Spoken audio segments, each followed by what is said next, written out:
कर्म का फल भोगना पड़ता है। एक सच्ची कहानी। एक दिन अचानक एक दुर्घटना का मामला अस्पताल में आया। डॉक्टर्स तुरंत आईसीयू में आए।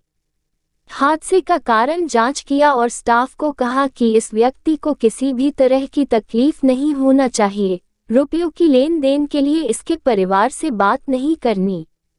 15 दिन अस्पताल में रहने के बाद बिल डॉक्टर साहब के टेबल पर आया। डॉक्टर ने पैसे नहीं लिए और कहा, एक भी पैसा इस व्यक्ति के पास से लेना नहीं है। उसने अपने अकाउंट मैनेजर को अपने पास बुलाया। डॉक्टर ने कहा, उस व्यक्ति को मेरे चेंबर में लाया जाए और साथ में तुम भी आना। उस व्यक्ति को व्हीलचेयर में ऑफिस में लाया गया। डॉक्टर साहब ने कहा, भाई प्रवीण, तुम मुझे पहचान सकते हो क्या? उस व्यक्ति ने कहा, हाँ, आपको कहीं देखा हुआ है, ऐसा लग रहा है। डॉक्टर ने कहा, आज से 3 साल पहले एक परिवार पिकनिक मनाकर वापस आ रहा था और वापस लौटते समय अचानक कार में से धुआं उड़ना शुरू हो गया और कार को साइड पर खड़ा करके हम लोग देखने लगे। थोड़ी देर तक हमने कार को शुरू करने का बहुत प्रयत्न किया पर कार चालू ही नहीं हो रही थी। एकदम सुनसान सड़क थी। वहां पर कोई दिखाई नहीं दे रहा था। सूर्य भी अस्त होने की तैयारी कर रहा था। परिवार के हर एक सदस्य के चेहरे पर चिंता छा गई थी। पति पत्नी, लड़के और बच्चे भगवान से प्रार्थना कर रहे थे और थोड़े ही समय में चमत्कार हुआ। वहां से कोई लड़का बाइक पर निकला। उसके कपड़े बहुत ही खराब दिखाई दे रहे थे। हम सबने दया दृष्टि से अपने हाथ ऊपर किए। वो तुम ही थे न? तुमने रास्ते पर रुककर हमारे परेशानी का कारण पूछा था। तुम कार के पास आए और अचानक कार का बोनेट खोलने के लिए कहा और चेक करने लगे। उस समय तो हमारे परिवार के लिए भगवान से कम नहीं था, क्योंकि अंधेरा होने वाला था। 10 मिनट तक कोशिश करने के बाद तुमने हमारे कार को चालू कर दिया और हमारे सबके चेहरे पर आनंद छा गया था।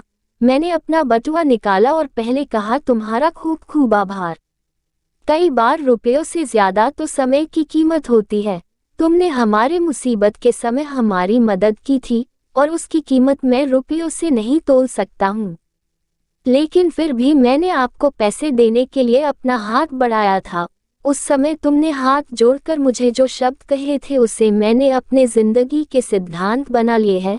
तुमने कहा था, मेरे नियम ही मेरे सिद्धांत हैं। मैं किसी भी व्यक्ति से कोई पैसा नहीं लेता हूँ जो एक समस्या में है।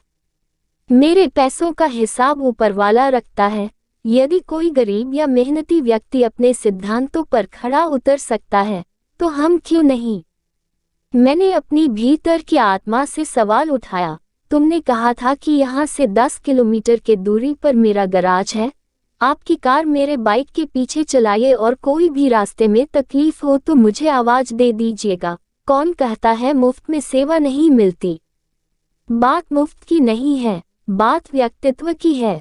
दोस्त, ऐसा हुए 3 साल हो गए हैं पर मैं तुम्हें और तुम्हारे शब्दों को अभी तक भुला नहीं पाया हूँ। एक बात बहुत ही अच्छी तरह से समझ में आ गई, दिल तो छोटे लोगों के ही होते हैं। उस समय हमारे परेशानियों को देखने के बाद तुम अपनी इच्छा के अनुसार हमारे साथ एक सौदा कर सकते थे, लेकिन तुमने ऐसा नहीं किया। सबसे पहले बिना किसी प्रलोभन के कार को ठीक किया और हमें घर तक पहुंचने के लिए सहायता की। यह अस्पताल मेरा है, इसलिए तुम यहाँ के मेहमान हो और तुम्हारे पास से रुपया लेने की जरूरत नहीं है। उस व्यक्ति ने कहा, डॉक्टर साहब डिस्काउंट के साथ ले लीजिए पर ले लीजिए। डॉक्टर ने कहा, मैंने उस समय अपना पहचान या कार्ड नहीं दिया था क्योंकि उस समय तुम्हारे शब्दों ने मेरे आंतरिक आत्मा को हिला दिया था। मैंने बस भगवान से इतनी प्रार्थना की थी, हे भगवान, इस व्यक्ति का ऋण चुकाने का एक मौका मुझे दे दो। मैं खुद को भाग्यशाली समझूंगा। और आज 3 साल के बाद भगवान ने मेरी यह प्रार्थना सुन ली। इसे सिर्फ एक प्राकृतिक संकेत समझे। दोस्त, तुम्हारे ही शब्द आज तुम याद करो। मैं किसी भी परेशान व्यक्ति से कोई पैसा नहीं लेता। मेरी वापसी का हिसाब ऊपर वाला रखता है। अपनी वापसी की गणना करने के लिए ऊपर वाले ने मुझे भेजा है, ऐसा मान लो। अकाउंट मैनेजर डॉक्टर साहेब के सामने देखता रह गया। डॉक्टर कहते हैं, प्रवीण, कोई भी तकलीफ होती है तो इधर आ जाना और मुझे कहना।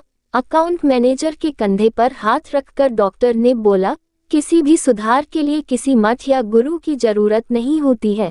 कभी कभी हम में से सबसे छोटे व्यक्ति भी हमारे आंतरिक आत्मा को जागरूक करते हैं। प्रवीण चैम्बर में रखी गई कृष्ण भगवान को छवि को हाथ जोड़कर प्रार्थना करता है और कहता है, कौन कहता है अच्छे या बुरे कर्म आप गिनते नहीं।